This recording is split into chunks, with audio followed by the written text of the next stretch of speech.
Attar is my guide, Attar is my guide. By the grace of Allah, Attar is my guide. My murshid has changed millions of lives. The prophetic sunnah, he is revived. The leader of the Sunnis, he is our pride. By the grace of Allah, Attar is my guide. Alhamdulillahi Rabbil Alameen, salatu wassalamu ala Sayyidil Mursaleen. Amma ba'd, fa'a'udhu billahi minash shaitanir rajim. Bismillahir Rahmanir Rahim. As-salatu wassalamu alayka ya Rasulallah, wa ala alika wa ashabika ya Habiballah. As-salatu wassalamu alayka ya Nabiyallah, wa ala alika wa ashabika ya Nurallah.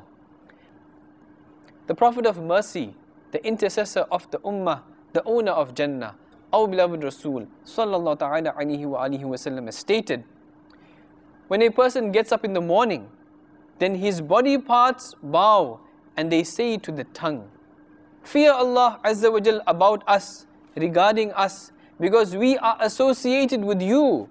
If you remain straight, then we too will remain straight. But if you are crooked, then we too will become crooked. The beloved and blessed Rasul sallallahu ta'ala alayhi wa alihi wa sallam stated, there are such balconies in Jannah, such balconies in paradise, whose outside can be seen from the inside, and whose inside can be seen from the outside. A Bedouin stood up and asked, Ya Rasulullah sallallahu ta'ala alayhi wa alihi wa sallam, for whom are these for? He sallallahu ta'ala alayhi wa alihi wa sallam replied, these are for the one who speaks good, feeds others, keeps consecutive fasts, and wakes up at night to offer salah for Allah Azza wa Jal when the people are asleep. Subhanallah. There is a beautiful narration.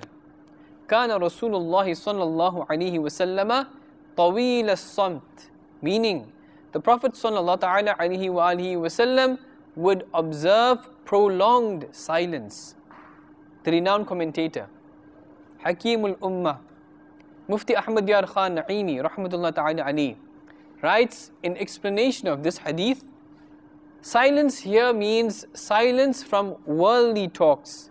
Otherwise, the blessed tongue of Rasulullah sallallahu ta'ala alayhi wa alihi wa sallam would always remain occupied in dhikrullah Azza wa Jal. He would not talk to people unnecessarily. This refers to permissible conversation, was never expressed by the blessed tongue throughout his blessed entire life. Lying, backbiting, slandering, etc.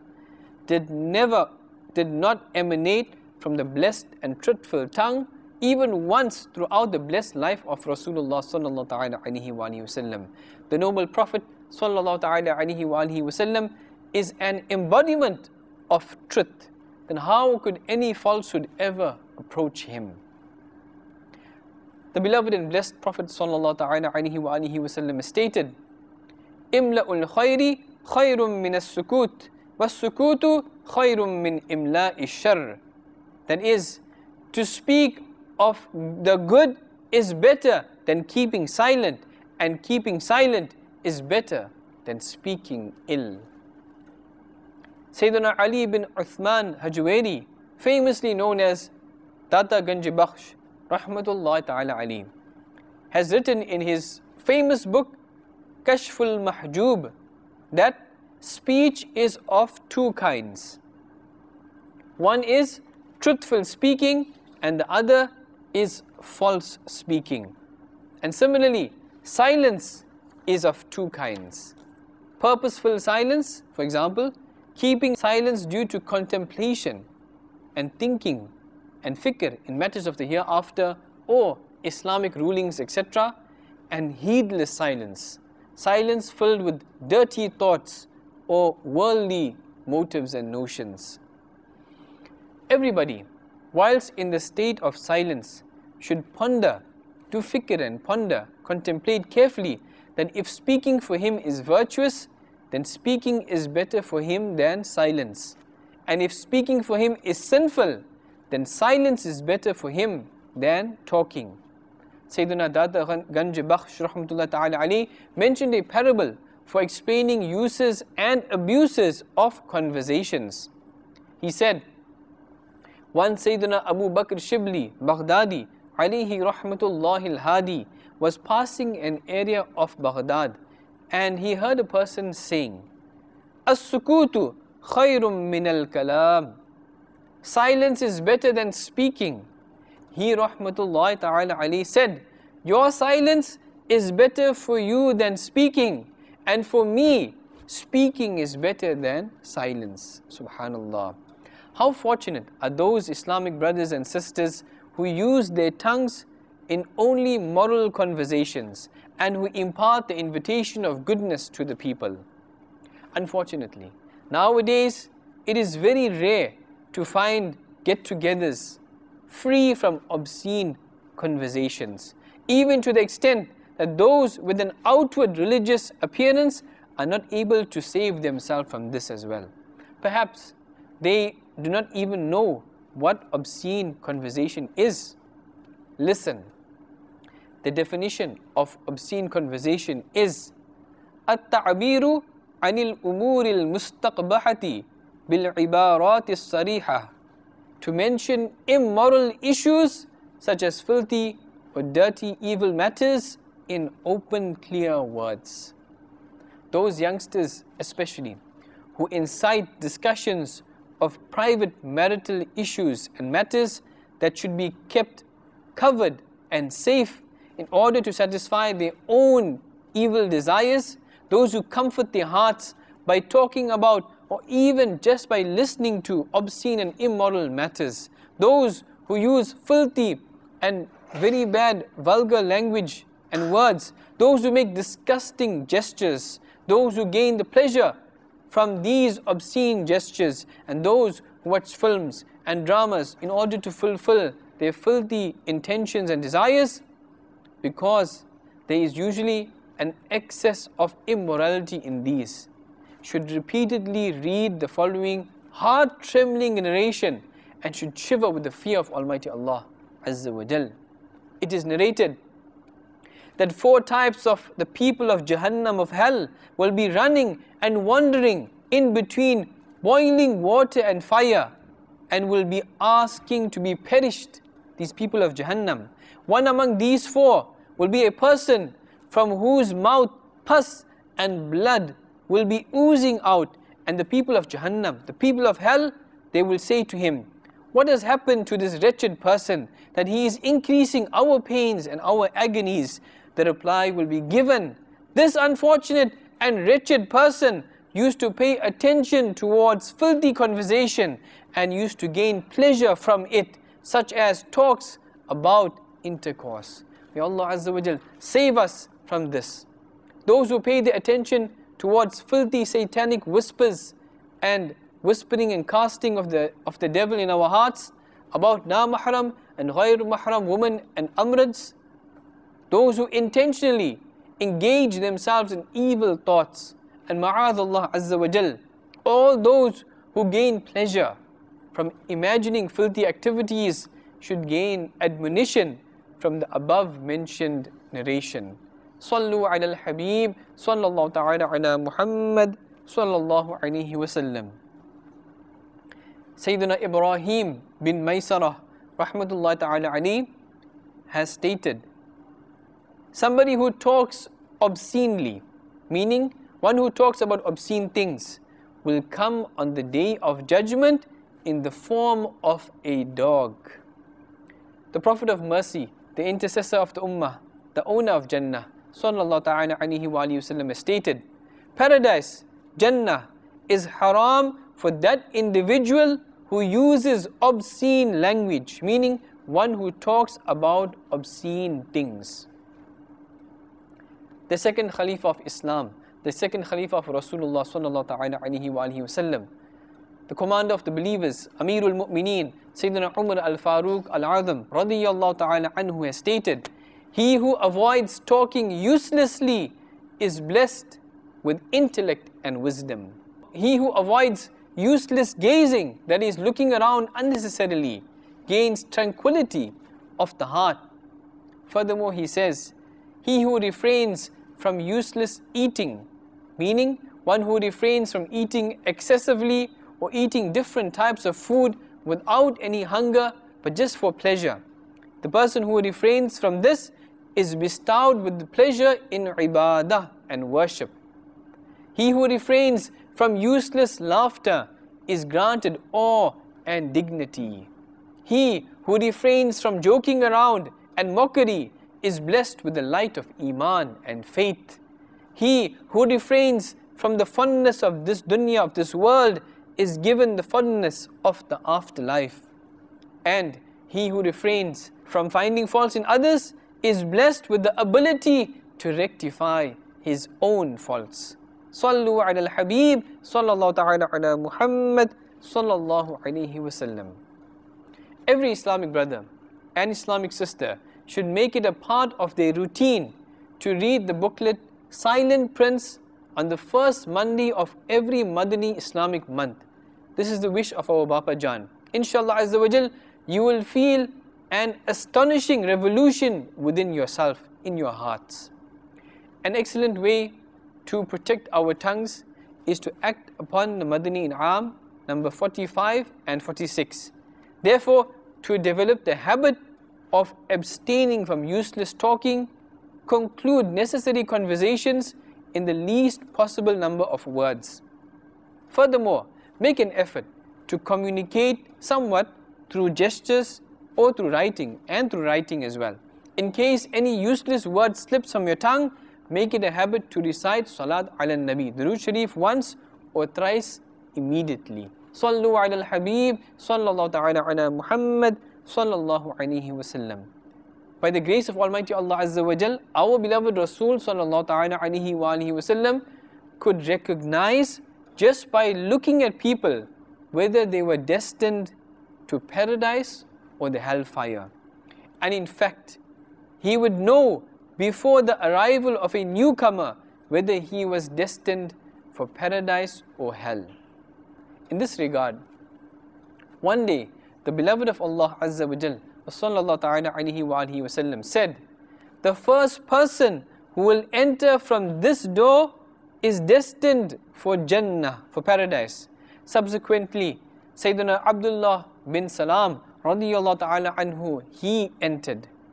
The people congratulated him and inquired regarding the deed of virtue which he had earned this blessing. Sayyidina Abdullah bin Salam radiyallahu ta'ala anhu said, my good deeds are very few, very little, and those for which I bear hope in Allah Azza wa Jal are safeguarding the heart and leaving pointless conversations. Subhanallah.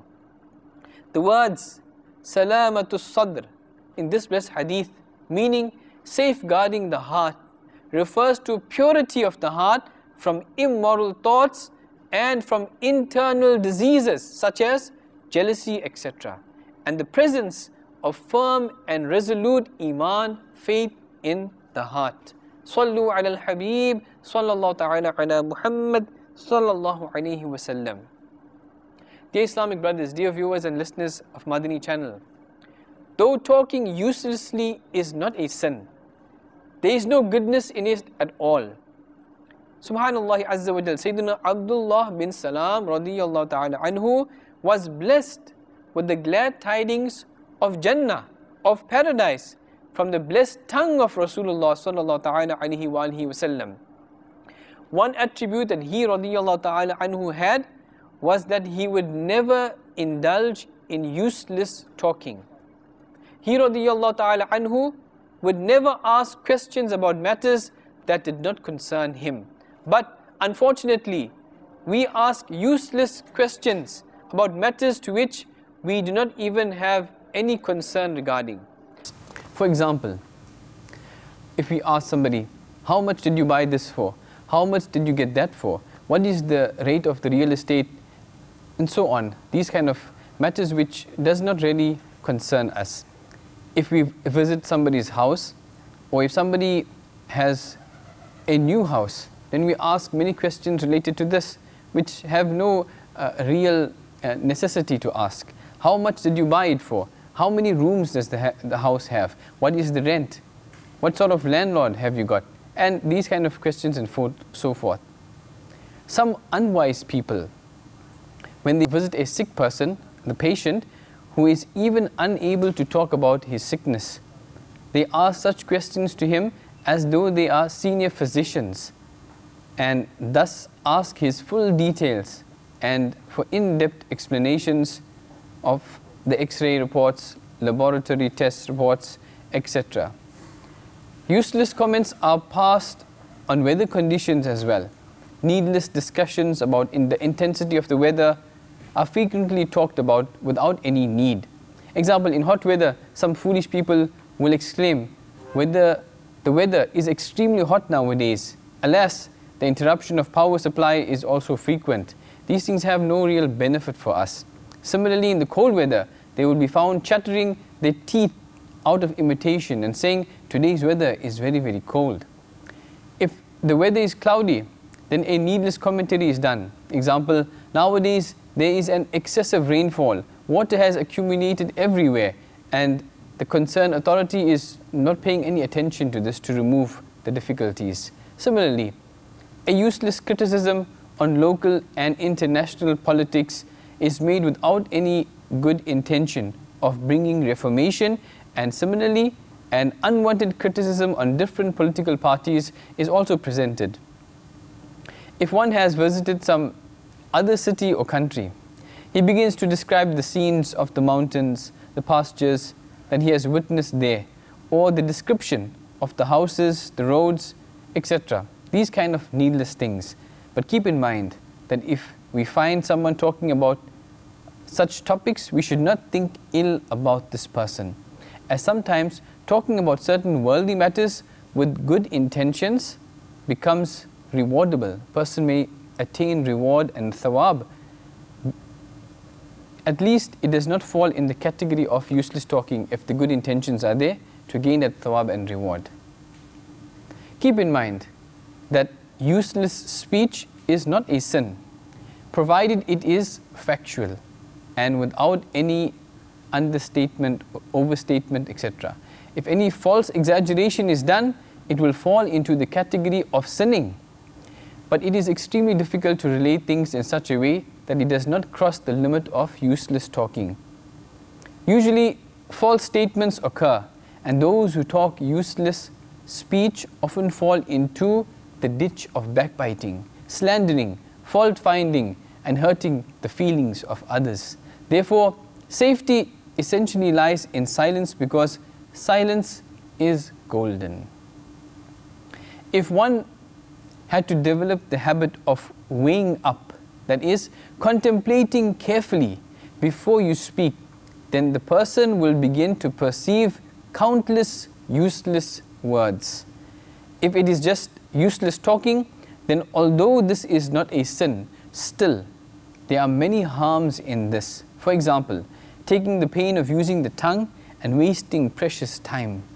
If this same account of time is spent in performing the dhikr of Allah Azza wa Jal, or in religious studies, or reciting durood, salawat upon the Rasul sallallahu ta'ala alayhi wa sallam, or in relating to some sunnah, then heaps of rewards may become due for this person. Sallu ala al-Habib sallallahu ta'ala ala Muhammad sallallahu alayhi wa sallam.